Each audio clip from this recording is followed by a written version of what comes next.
Hi everyone, Susan McGarry here, and have a kind of a crazy project to show you. This is just what it started with, so have patience and you'll see it took on a whole nother life, and this is just where it started. This started as kind of a crazy idea that I wanted to do little people with my fused glass. And so it started with this crazy little guy. And all this is a piece of fused glass. This has wire fused into it and a button and little coiled wired legs, right? So let's see, let's get that. Okay, there you go. So little kitty button. He was kind of cute, but I thought, let me take it a little further. So then I got this crazy guy. And I just went insane with him. This is the head of a nutcracker from the dollar store. Broke his head off. I took a chisel to it and put 2 screws in the bottom and then wired that head to the wire that's sticking out of the fused glass. And I'll show you that in a minute. But then I threw on arms and legs and I went crazy. These legs are way too long. These arms are way too long. So he was kind of insane, right? Look at him, crazy. That was fun. But then I went to the dollar store and found this little girl. She comes in 4 colors, and popped her head off and wired her to a piece of glass and put some beads on. Now, I felt like I was getting the length of the arms and legs a little better. They weren't as crazy. Here, maybe she'll sit in the chair. She's not sitting like a lady, though. Okay, then I got this one. And this one I did by taking a bead for the face, fusing the piece of glass, and then doing little beaded arms and legs. So now I felt like I was getting a little closer to what I wanted. Then I was having trouble finding beads, though. I was having a lot of trouble finding beads. So this is what I came up with. Polymer clay has these sculpey molds, and you can do heads and arms and legs and stuff. And this one's actually pretty cool. It does all these little faces, so I thought those were pretty cool. Haven't tried that one yet because I got sidetracked, but you'll see why. These were the little heads that I made from that mold. This mold doesn't have a back of the head on it. It's just a front. So I'm not sure what people do, but I ended up doing little buns and ponytails. You see that? Little ponytails. Painted them white and then used like an acrylic paint to sort of antique them. Wasn't thrilled with them. I also made a set of hands. But that was my second set. My first set burned up in the little oven. Yeah, that's about all they're good for. They didn't work well. But I wasn't thrilled with these. These weren't what I was going for. I wanted something a little better. I tried to do this little mold in the polymer clay, and I wasn't too thrilled with that. I just thought, it's okay. Then I went to a resale shop or thrift shop and found these little statues and popped their heads off, and then used polymer clay to create a nice edge and insert the wires. And I thought, they're okay. Did a little work on them, but I didn't want to use them. So I was still having issues with that, and that's when I came up with this. Oh my gosh, so cute. So some of you might recognize that's one of my grandsons, and he loves his microphone. He loves to sing, so I put a little microphone. This other one is a hand charm, and I put his birthstone on there. You see that? And we always call him Superboy. So he got Superboy feet. So that's what I ended up with. Then I made one for my niece's son. So would that be called my nephew? So they live in, let's just say, a cowboy town. So he got cowboy boots. He got a little baseball, softball mitt, and a little hand with a birthstone, right? And then put his little picture in there. So what's cool about these frames is you can slip 1, 2, 3, 4, 5, 100 pictures in it. And they come in round, square, round, rectangle. That's the shallow one. It comes in rectangle, deep one, and it comes in oval. So all these different ones, but the one that I really liked was the small circle one. And the frame, they're different depths. This one's not as deep. This one's shallow, right? So that ended up being my favorite. Because there's holes on the bottom, you can wire the body right to the frame. And because of these side holes, you can use it as a hanger. Now, I was thinking this could be used as, oh my gosh, so many things. This could be an ornament for a Christmas tree. Oh, I don't want to drop him. This could be for a graduation. You could put their graduation picture or their baby picture. It could be a birthday present. It could be a memorial to someone. You could do someone who has passed away and you want to do a little memorial. You could do an entire Christmas tree of all the people in the family and what, charms go with them. I mean, the possibilities are just endless. So this is where I ended up, and I really like them. So let me show you real quick how to do the body. That's really the hardest part. Now for this, I knew what size the head piece was going to be, so that determined the body size. I wanted the body size, kind of relative to the head, a little bit bigger, right? So for this one, this is 2 inches. This is dichroic, 2 inches long, about 1.5 inches wide. It's thin dichro, so I did thin black and thin clear.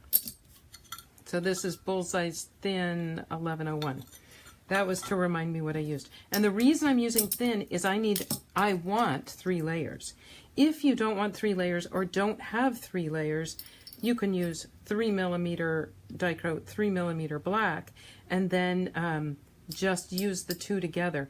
If you use 3mm black dichro and a clear on top, you're going to have 9mm. It's going to flow out. It's going to not a problem for the glass. What's going to happen is the little wire that's in there, it will blob out and cover the hole, and you don't want that.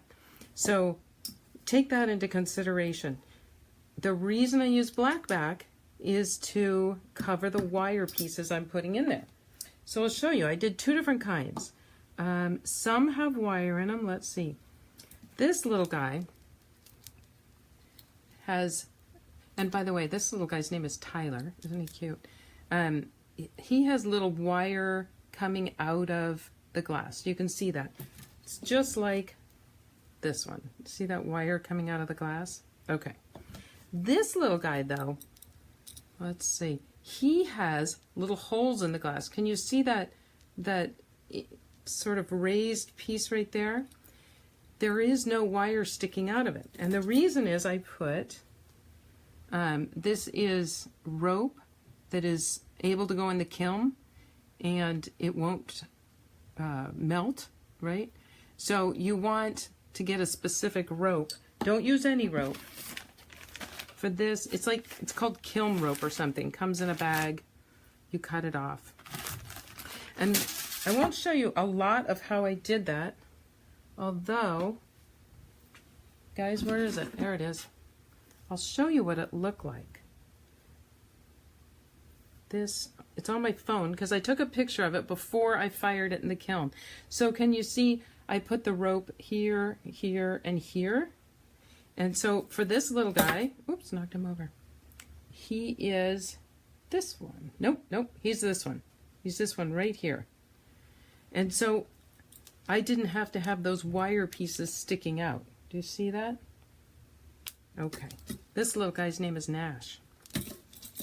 So you could use the rope. What happened in this case, and you saw that in the picture, is the top didn't close at all on these sides. So I would have a bit of an issue wiring it. And that's why I liked it with its wider top. So that worked out better. This one was in that picture too. It's a little thicker glass, so it blobbed out a little bit, but I wasn't too concerned because I was using the rope, and the rope, that string is sort of sticking out. And so it's okay that it blobbed out a little bit, but it's a big piece. That's for a big guy. So all you have to do if you're going to do the wire is you get this high fire wire. I highly recommend the high fire wire. This one is by Hotline. I don't recommend you using the copper or the brasses or those other wires. They burn up in the kiln. You're going to want to use wire that's meant for high temperature. So you just cut a little piece off, then take your handy dandy pliers. So I'm just putting it in there, push it, squeeze it. I have a nice little pin right there, you see that? Okay. And you just set these pins on the black glass where you want arms and legs and a neck, a head to stick out. So you're going to take 5 pieces. Let's see if you can see that. You can kind of see that. If I do this, it's going to fall. Okay, so that didn't help. But the reason I'm using that black glass on the back and on the dichro is I don't want to see those pins through the glass. So I would put my 5 pins, I'd put this in the kiln, put my 5 pins, set the dichro on top of it, and then a piece of clear on top of that. I now have 6 millimeters, so it's going to stay pretty much the correct size, right? So it won't blob out too much. Should stay pretty good, and our little holes will stay open. So you can see that. I'm not going to do beading here, but I will show you some of the crazy beads.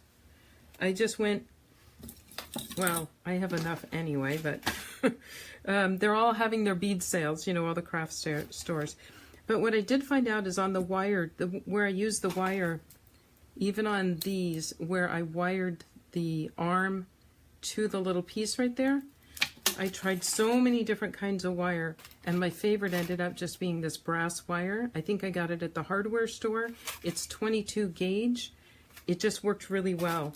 When I used this one, and I used this one on one of these, it's too thin. I think this is 24 gauge. The 24 was just too flimsy, I felt.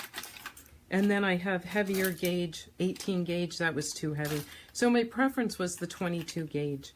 If you're doing the holes in the piece, like this one, and without the wire sticking out, you're going to need either the very thin wire, the 24 gauge, something like that, or you will need that elastic cord, that stretch cord. A little harder to get through, but I also had an issue with the extremities sort of stretching, so wasn't a huge fan of that. But it really came down to these 2 wires is what I ended up wiring with. And then beads galore. This little one, where is she? She has little, she has wings on her back. So that's just, the beads. The little charms that are on their hand for their birthstones, those came from these little packs. You can always use these kinds of beads, those silver spacer beads, right? You can also use these kinds of beads for extremities, necks, things like that. These little cone beads, really simple to bead it up. But just remember, it's not about the beads, it's about the glass. So in this case, the beads and the charms are sort of accents, and the face and the glass are what stand out. So once I figured that out, I went from this insane little thing, this little crazy thing, up to something I really liked. That's it, you guys. It's a cute idea. Use it for all sorts of projects. All sorts of friends and graduations and whatever. So let me put this guy back up. Little Nash. on little Tyler. I didn't put a hanger on Tyler yet, but it's easy enough to just do, right? That's it. Thanks for joining me. I need to make a little hanger for Tyler. Tyler sat up. Fantastic. Thanks for joining me. I'll see you guys later. Be cool, honey bunnies. Bye.